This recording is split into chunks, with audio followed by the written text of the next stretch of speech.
নমস্কার বন্ধুরা, আজ আবার আমি এসেছি নতুন কবিতার ডালি নিয়ে।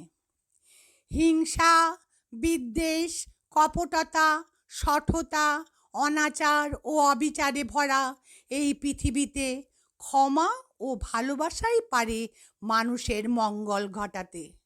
হিংসাকে জয় করতে হয় ক্ষমা সুন্দর দৃষ্টিতে, আর নিষ্ঠুরতার অবসান ঘটে ভালোবাসায়। মানবতার এই ধর্মের কথা কবি রবীন্দ্রনাথ ঠাকুর বলেছেন তাঁর প্রশ্ন কবিতায়।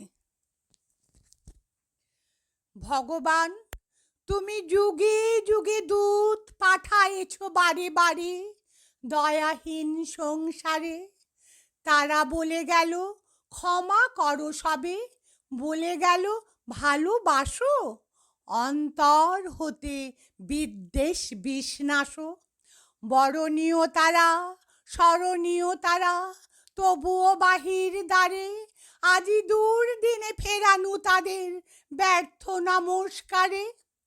আমি যে দেখেছি গোপন হিংসা কপট রাত্রি ছায়ে হেনেছে নিঃসহায়ে।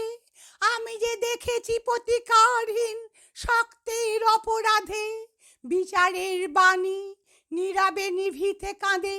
আমি যে দেখিনু তরুণ বালক উন্মাদ হয়ে ছুটে কি যন্ত্রণায় মরিছে পাথরে নিষ্ফল মাথা কুটে।